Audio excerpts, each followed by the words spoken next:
Halo semuanya, selamat datang di channel yang tidak layak untuk dihina ini. Sebelum kita mulai, atur posisi santainya, seruput kopinya, dan mari kita berkhayal. Kekuatan villa bergengsi sebenarnya sekuat ini.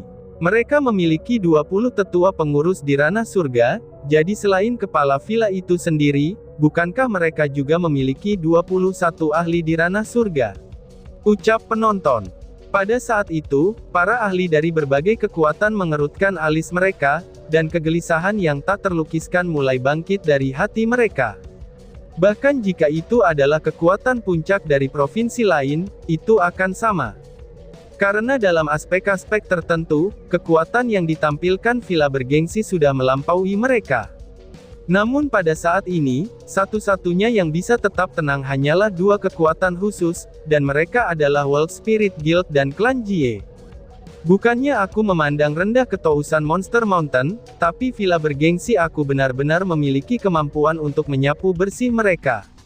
Saat ini pasukan villa bergengsi aku telah berkumpul, dan mereka semua sudah siap. Besok mereka akan memulai serangan di Tousan Monster Mountain, dan memberi tahu mereka kekuatan kita para manusia.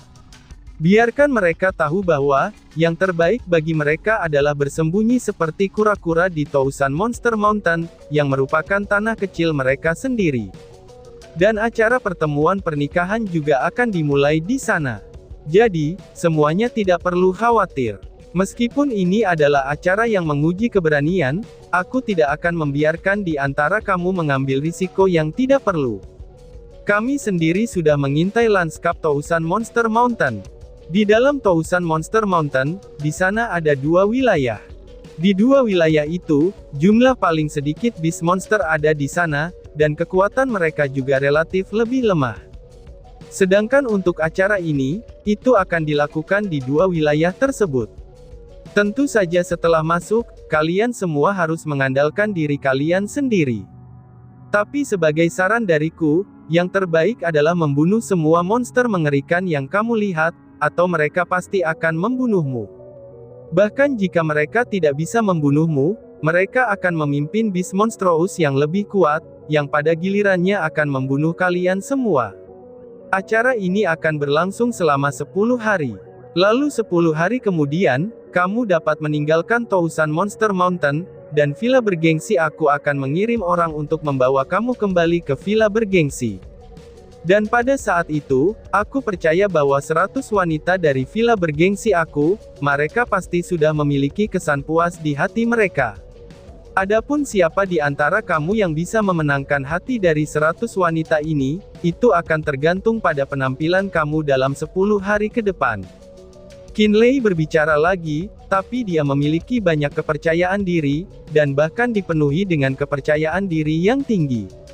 Setelah melihat kekuatan villa bergengsi, memang tidak ada yang mempertanyakan apapun, dan mereka semua menyetujui acara khusus itu. Segera setelah itu, di puncak-puncak gunung tersebut, pesta dansa untuk memecahkan kekakuan antara satu sama lain pun dimulai.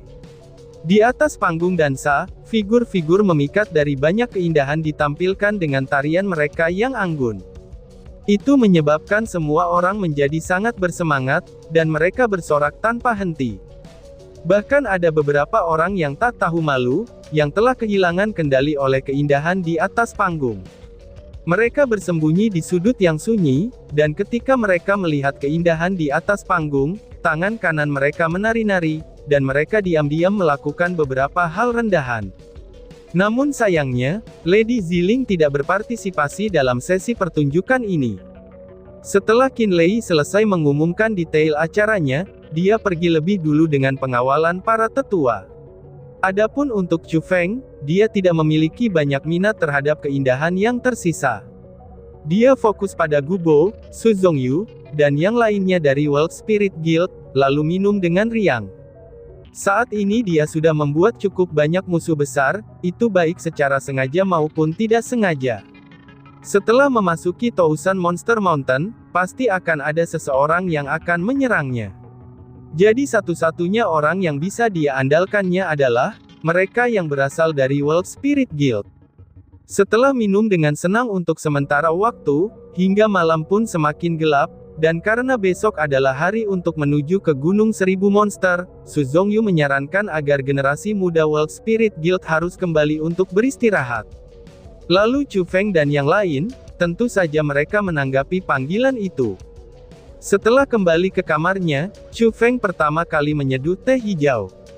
Karena dia merasa bahagia hari ini, jadi dia benar-benar meminumnya sedikit. Jadi, dia membutuhkan itu untuk menghilangkan efek amer tersebut. Setelah menyeduh dan dengan cangkir teh di tangannya, Chu Feng berjalan menuju jendela. Saat dia minum teh, dia mengangkat kepalanya untuk melihat langit malam. Tetapi pada kenyataannya, dia berpikir dan mengatur peta dalam ingatannya. Peta itu ditunjukkan kepadanya oleh Monstrous Beast yang misterius, ketika ia pertama kali berada di Asura Ghost Tower. Dan lanskap yang dicatat peta tersebut, itu adalah lanskap Tousan Monster Mountain. Di zona tengah Tousan Monster Mountain, itu ada istana bawah tanah yang luas. Dan di dalam istana tersebut, hal yang dibutuhkan Chu Feng ada di sana. Namun di luar istana bawah tanah, ada juga 5 area khusus dan mereka dijaga seperti kastil. Tanpa berpikir panjang, Chu Feng tahu apa 5 area khusus itu. Maka tidak diragukan lagi, mereka adalah area yang menjadi tanggung jawab kelima Monster Kings. Jadi itu jelas menunjukkan bahwa, kelima Monster Kings tahu harta apa yang diinginkan Chu Feng. Mungkin mereka bahkan memiliki hubungan khusus, dengan Beast Monstrous yang misterius di Menara Hantu Asura. Pada awalnya binatang mengerikan yang misterius itu tidak memberitahu Chu Feng, tentang bahaya Gunung Seribu Monster ini. Meskipun Beast Monstrous yang misterius itu telah memberitahu Chu Feng di mana harta itu berada, tapi itu setara dengan memberinya ujian. Suara mendesing. Tetapi tepat pada saat itu, kilatan muncul di depan mata Chu Feng. Lalu sederet cahaya berwarna ungu seperti kilat, itu bergegas ke kamarnya dari jendela. Sial, gumam Chu Feng. Pada saat itu, Chu Feng secara tidak sadar merasa ada sesuatu yang tidak beres. Dan dengan lompatannya, dia ingin melarikan diri melalui jendela. Namun setelah Chu Feng melompat dan menerkam ke arah jendela, tapi dengan keras seolah-olah dia menabrak dinding logam, dan dia dipantulkan kembali hingga jatuh ke lantai. Ini formasi spiritual berwarna biru, ucap Chu Feng sambil terlempar dan terbalik ke tanah. Dia menolehkan kepalanya untuk melihat, dan dia menemukan dengan kekuatan formasi spiritual berwarna biru. Formasi spiritual tak berbentuk itu menutupi jendela, dan formasi itu sudah menyegel seluruh ruangan. Memutar kepalanya dan melihat, memang benar itu sama persis dengan prediksi Chu Feng. Sosok cantik saat ini berdiri di dalam kamarnya seorang diri. Itu adalah perempuan muda yang mengenakan rok cantik, dan memiliki wajah yang sangat cantik. Itu adalah wanita muda yang mengejutkan seluruh puncak gunung hari ini, dia adalah Ziling. Dia sudah menjadi spiritualis dunia jubah biru. Hati benar-benar Chu Feng terkejut. Dia tidak akan pernah berpikir bahwa, Ziling yang hanya berada di tingkat 9 dari ranah mendalam sudah menjadi spiritualis dunia jubah biru. Namun sudah sangat jelas, seseorang harus berada di ranah surga untuk mendapatkan kekuatan formasi spiritual berwarna biru. Namun dengan kultivasi tingkat 9 dari ranah mendalam, dia mendapatkan kekuatan spiritualis dunia jubah biru dan itu sedikit menyangkal akal sehatnya. Tetapi setelah berpikir sedikit lebih hati-hati, hal seperti itu bisa ia diterima. Hanya mereka yang berada di ranah surgalah, yang bisa mendapatkan kekuatan formasi spiritual berwarna biru. Dan itu cukup masuk akal. Namun ada banyak juga orang yang bisa mematahkan akal sehat, misalnya adalah Chu Feng itu sendiri. Dia mematahkannya berkali-kali, dan karena bahkan dia bisa, mengapa orang dengan tubuh ilahi tidak bisa? Oh, jadi ini Lady Ziling. Yang disebut pria dan wanita lajang, itu haruslah menjaga jarak. Mungkinkah kamu ingin melanggar prinsip-prinsip seperti itu, dengan menyusup ke kamar aku di tengah malam? Ucap Chu Feng. Meskipun Chu Feng terkejut dengan kekuatan Ziling, tapi dia tidak terlalu panik. Dia berdiri secara alami sambil menepuk debu di tubuhnya, dan mengungkapkan senyum yang damai ke arah Ziling. Suara mendesing. Tapi tiba-tiba saja tubuh Ziling melintas seperti hantu, dan dia muncul di depan Chu Feng. Pada saat yang sama tangannya yang putih bersih, mengkilap, dan sehalus sutra, itu sudah mencengkeram leher Chu Feng dengan erat. Pada saat itu, Chu Feng bisa merasakan lapisan kekuatan yang kuat melanda tubuhnya, dan menyegel seluruh gerakan dari tubuhnya. Pada saat itu juga, dia merasa tidak berdaya di seluruh tubuhnya. Jangankan untuk melawan, dia bahkan tidak bisa mengatakan apa-apa. Dia hanya bisa menatap saja, ketika wajah Ziling yang sangat cantik mendekatinya sedikit demi sedikit. Akhirnya mulut Ziling datang tepat di sebelah telinga Chu Feng, dan dia berkata dengan nada yang sangat dingin. Jangan pernah memberi tahu siapapun tentang masalah aku, atau bahkan jika kamu melarikan diri ke ujung dunia, aku masih akan membagi mayat kamu menjadi 10.000 keping, ucap Ziling. Gadis sialan, dia berani mengancammu dengan cara seperti itu. Chu Feng, biarkan aku mengendalikan tubuhmu, dan biarkan aku memberi gadis ini pelajaran yang bagus, spontan si ratu. Pada saat itu juga, si ratu menjadi sangat marah. Chu Feng dapat dengan jelas bisa merasakan kemarahan si ratu. Meskipun ini bukan pertama kalinya Chu Feng diancam oleh seseorang, namun kali ini si ratu benar-benar sangat marah. Tidak perlu, aku bisa mengurusnya sendiri, balas Chu Feng. Tapi Chu Feng dengan dingin mendengus. Dan segera setelah itu, dua jenis petir masih mengalir dalam darahnya seperti gunung berapi, yang akan meletus saat mereka mulai mendidih. Bang! Secara tiba-tiba, seolah-olah sebuah ledakan terjadi di dalam tubuh Chu Feng, dan aura yang mengamuk keluar dari tubuhnya. Dalam situasi itu, tangan Ziling yang mencengkeram leher Chu Feng segera gemetar, lalu dia buru-buru melepaskan dan melangkah mundur beberapa langkah. Matamu, seru Ziling dengan terkejut.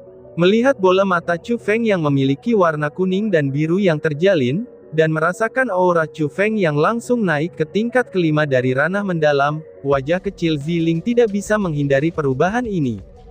Dan di dalam matanya, sentuhan ketakutan sebenarnya telah muncul. Kamu memang sangat istimewa. Kamu tidak memiliki tubuh ilahi, namun kamu memiliki kekuatan yang tidak kalah dengan tubuh ilahi. Tapi sekarang kamu tidak dapat mengalahkanku, karena ini adalah wilayahku. Jika aku ingin membunuhmu, kamu tidak akan bisa melarikan diri. Tapi kamu tidak perlu takut, aku tidak akan membunuhmu. Aku hanya berharap kamu dapat menyimpan rahasia, dan tidak membiarkan siapapun mengetahui tentang tubuh khusus aku. Karena pada saat yang sama, aku juga akan menjamin bahwa aku tidak akan mengungkapkan rahasia kamu kepada siapapun. Aku tidak akan memberitahu siapapun, bahwa kamu adalah keanehan yang menangkap kemampuan aneh. Ziling berbicara dengan nada yang sangat lembut, seolah-olah dia sedang menawar harga. Tapi secara bersamaan, mata besarnya yang cerah juga dengan hati-hati menatap Chu Feng. Seakan-akan dia takut ada gerakan darinya, karena dia benar-benar tidak bisa melihat dan menembus ke dalamnya. Meskipun dua mata Chu Feng saat ini sangat aneh, tapi jika dibandingkan dengan kekuatan berwarna hitam yang merembes keluar dari tubuh Chu Feng pada hari itu, mereka masih ada perbedaan yang cukup besar. Dia tahu bahwa Chu Feng tidak menggunakan kekuatan sejatinya, dan kekuatan kegelapan adalah sesuatu yang sangat dia takuti. Dan pada saat ini, Chu Feng tidak memperhatikan Ziling. Dia pertama-tama menggosok lehernya, dan baru saat itulah dia menatap Ziling sekilas dan berkata, "Kamu sengaja menguji aku sekarang ya? Jika aku tidak memiliki kekuatan untuk melawan, apakah kamu akan membunuh aku pada saat sebelumnya?" Balas Chu Feng. Setelah mendengar kata-kata itu, mata Ziling segera menyusut, dan dia tidak membalas tanggapan Chu Feng. Dia berjalan lurus ke arah jendela, sebelum menoleh ke belakang untuk mengatakan, "Ingatlah kata-kataku. Jika kamu berani mengungkapkan rahasia aku, maka percayalah, kamu benar-benar akan mati dengan sangat menyedihkan," ucap Ziling. Setelah dia berbicara, lalu dengan pikirannya, formasi spiritual yang menyelimuti seluruh ruangan langsung menghilang. Dan dengan lompatan tubuhnya yang indah dan seperti hantu, dia menghilang di langit malam. Gadis ini terlalu berbahaya. Barusan aku benar-benar merasakan niatnya untuk membunuh, gumam Chu Feng. Setelah Ziling pergi, Chu Feng menarik napas panjang dan lega, seolah-olah ada beban besar yang telah diangkat. Karena dia tahu bahwa, jika Ziling benar-benar menyerangnya, maka saat ini dia pasti tidak akan bisa mengalahkannya. Bahkan jika dia meminjam kekuatan si ratu, dia masih tidak akan bisa mengalahkannya. Gadis itu memang sangat menakutkan. Tapi untungnya Ziling terlihat takut dengan Chu Feng, jadi setidaknya sampai sekarang, dia masih tidak akan membunuh Chu Feng. Tapi hal yang menyebabkan sakit kepala terbesar bagi Chu Feng bukanlah hal itu. Hal yang menyebabkan dia sakit kepala adalah, dia sangat ingin menuai tubuh Ziling. Tetapi ketika dia menghadapi seorang wanita yang ingin membunuh dirinya, bagaimana mungkin itu bisa dicapai? Itu benar-benar sangatlah sulit. Tetapi saat ini, Chu Feng tidak memiliki metode lain. Dia hanya bisa menyerahkannya pada takdir, dan sejalan dengan alam. Lagi pula, tujuan sebenarnya dalam perjalanan ini adalah, harta misterius di dalam Tousan Monster Mountain. Pada hari berikutnya, Chu Feng bangun dari tempat tidurnya dengan sangat awal. Lalu mengikuti ahli puncak dari villa bergengsi, dan melangkah ke ekspedisi menuju Tousan Monster Mountain. Dalam perjalanan ini, itu tidak hanya ada kepala villa bergengsi saja. Di sana ada Chu Feng, beserta ribuan orang lainnya yang berpartisipasi dalam perkumpulan pernikahan. Dan ada juga karakter perwakilan dari kekuatan di mana-mana. Untuk mengekspresikan ketulusan terhadap pernikahan ini, mereka mengambil inisiatif untuk memberikan bantuan mereka ke villa bergengsi, itu untuk menyerang binatang-binatang buas di Gunung Seribu Monster bersama-sama. Meskipun di permukaannya para karakter perwakilan dari kekuatan itu sangat benar, terhormat, dan mereka memiliki niat yang sangat baik, tapi Chu Feng dan yang lainnya dari villa bergengsi tahu dengan sangat jelas, mengenai alasan mengapa mereka bersedia mengikuti tindakan mereka. Karena pada kenyataannya, itu untuk harta karun di Tousan Monster Mountain. Setelah beberapa hari terburu-buru, mereka akhirnya tiba di tanah terlarang di Provinsi Qin, yaitu Gunung Seribu Monster. Namun pada saat itu juga, barisan gunung yang luas sudah tidak lagi damai. Di banyak tempat, kobaran api pertempuran sudah menyala. Kekuatan pertempuran dari villa bergengsi yang telah berkumpul sebelumnya, mereka sudah memulai serangan mereka di Gunung Seribu Monster. Dan setelah melihat kobaran api di Gunung Seribu Monster, kepala villa bergengsi dan tetua manajer villa bergengsi, serta para ahli dari kekuasaan di mana-mana, mereka semua segera bergabung dengan medan perang, dan bergegas ke pegunungan yang tak terbatas. Dan hanya menyisakan dua tetua manajer yang tersisa, yang bertanggung jawab atas acara Chu Feng dan yang lainnya. Boom boom boom. Akhirnya ketika Eagles berkepala putih yang ditunggangi Chu Feng dan yang lainnya mendarat di luar Tousan Monster Mountain, itu jauh lebih damai jika dibandingkan dengan kembali ke sana. Tidak ada lagi api yang menyala, tetapi orang masih bisa mendengar semburan ledakan dari kejauhan. Dan bahkan kadang-kadang, itu masih terdengar raungan geram para monster beast. Itu menyebabkan tanah tempat mereka berdiri menjadi bergetar, dan dari situ bisa dilihat, seberapa intens pertempuran di kejauhan. Semua orang, villa bergengsi aku telah mengirim 100.000 elit untuk menyerang binatang mengerikan di Tousan Monster Mountain. Aku percaya bahwa, setelah kepala villa kami bergabung dengan medan perang itu, kami akan memiliki terobosan yang lebih besar. Makhluk mengerikan di Tousan Monster Mountain ini, pasti akan membayar harga untuk tindakan jahat mereka. Namun meskipun binatang mengerikan sekarang sudah kacau seperti air yang mendidih, itu masih ada beberapa ratus ribu binatang mengerikan di Gunung Seribu Rakasa ini. Jadi, bahkan jika kalian semua akan memasuki zona yang lebih aman, kalian tidak boleh ceroboh. Karena apa yang akan kamu hadapi di depan, itu adalah binatang buas yang kejam dan tak berperasaan. Mungkin saja kamu akan menghadapi bahaya yang mengancam jiwa.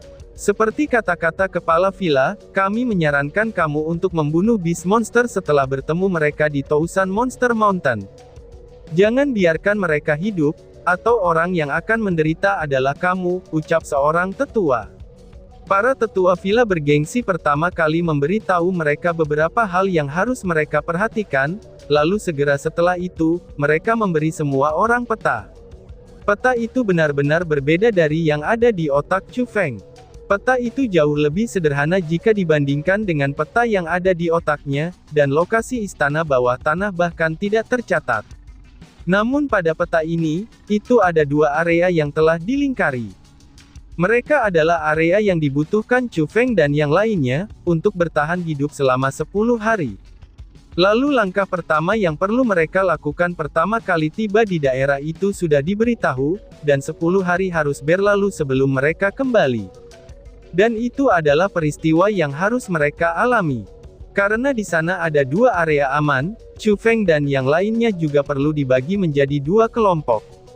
Tapi sayangnya, Chu Feng berada di kelompok yang sama dengan Jie Qingming, Tang Yixiu, dan yang lainnya. Dan mereka semua tidak menyukai Chu Feng. Tapi untungnya, Su Zongyu dan yang lainnya dari World Spirit Guild juga bersama dengan Chu Feng. Selama Su Zongyu ada di sana, Chu Feng merasakan keamanan yang lebih baik. Meskipun Chu Feng akan berpisah dari mereka cepat atau lambat, setidaknya sebelum meninggalkan kelompok, Chu Feng masih membutuhkan Su Zongyu untuk menekan Jie Qingming.